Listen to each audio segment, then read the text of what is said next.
CM के आदेश से नगरीय क्षेत्रों में भी 30 मार्च से जल गंगा संवर्धन अभियान शुरू हो गया है।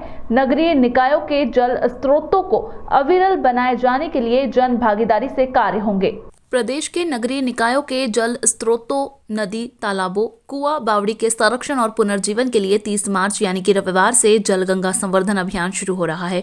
इस अभियान में नगरीय निकायों द्वारा अधिक से अधिक जन भागीदारी के प्रयास किए जा रहे हैं। इस संबंध में नगरीय प्रशासन एवं विकास संचालनालय ने नगर निगम, नगर पालिका परिषद और नगर परिषद को पत्र लिखकर दिशा निर्देश भी जारी किए। नगरीय निकायों द्वारा केंद्र सरकार की अमृत 2.0 योजना अंतर्गत जल संरचनाओं के उन्नयन का कार्य भी वर्तमान में किया जा रहा है। जल गंगा संवर्धन अभियान का राज्य स्तरीय कार्यक्रम 30 मार्च 2025 वर्ष प्रतिपदा के दिन शिप्रा नदी के तट पर किया जा रहा है।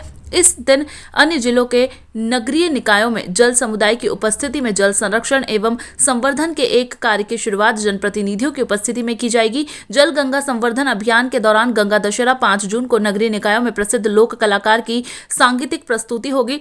बट सावित्री पूर्णिमा के अवसर पर जल संरचनाओं के आसपास पौधारोपण का कार्य भी किया जाएगा। इस दिन मातृशक्ति को वृक्षों के लाभ से परिचित कराते हुए प्रकृति और पौधा संरक्षण की शपथ दिलाई जाएगी। विक्रमोत्सव 2025 में 30 जून को जल गंगा संवर्धन अभियान का समापन होगा। नगरीय निकाय को जो जारी निर्देशों में कहा गया है कि जल संरचनाओं में मिलने वाले गंदे पानी के नालों को स्वच्छ भारत मिशन 2.0 के अंतर्गत लिक्विड बेस्ड मैनेजमेंट परियोजना के माध्यम से डायवर्सन के बाद शोधित कर जल संरचनाओं में छोड़ा जाएगा।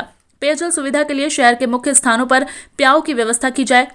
नगरीय क्षेत्र की कॉलोनी में रेन वाटर हार्वेस्टिंग प्रणाली को स्थापित किया जाए। घरों और सार्वजनिक स्थानों पर उपयोग किए जा रहे पानी के अपव्यय को रोकने के लिए लीकेज सुधारने की व्यवस्था की जाए। नगरीय निकायों को उक्त निर्देशों के साथ हरित क्षेत्र ग्रीन बेल्ट बनाए जाने के लिए भी कहा गया। जल संरचनाओं के गहरीकरण के दौरान निकलने वाली मिट्टी को किसानों को दिए जाने के लिए कहा गया। प्रत्येक नगरीय निकाय को जलदूत, जल मित्र और अमृत मित्र तैयार किए जाने के निर्देश दिए गए। नगरीय निकायों द्वारा कार्यक्रम की मॉनिटरिंग के लिए बाएं भारत पोर्टल का उपयोग किया जाएगा। सीएम डॉक्टर मोहन यादव ने नगरीय निकायों के जनप्रतिनिधियों से 30 मार्च से 30 जून तक चलने वाले जलगंगा संवर्धन अभियान में अधिक से अधिक नागरिकों की भागीदारी सुनिश्चित किए जाने की अपील की। सीएम ने कहा कि जल स्रोतों के संरक्षण का दायित्व सरकार के साथ साथ प्रत्येक नागरिक का भी है। उन्होंने ये अभियान में महिलाओं की भागीदारी सुनिश्चित करने के लिए महिला जनप्रतिनिधियों से विशेष आग्रह किया है।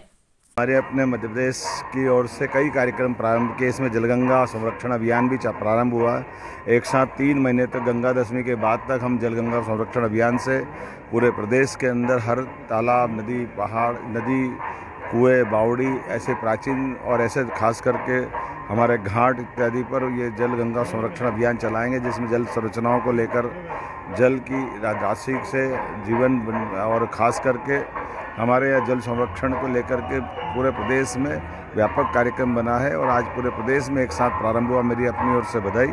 आज विक्रम संवत प्रारंभ होने का दिन भी है और विक्रम की नगरी उज्जैनी से उसका आगाज़ हुआ है। विक्रम संवत 2082 की भी सबको बधाई।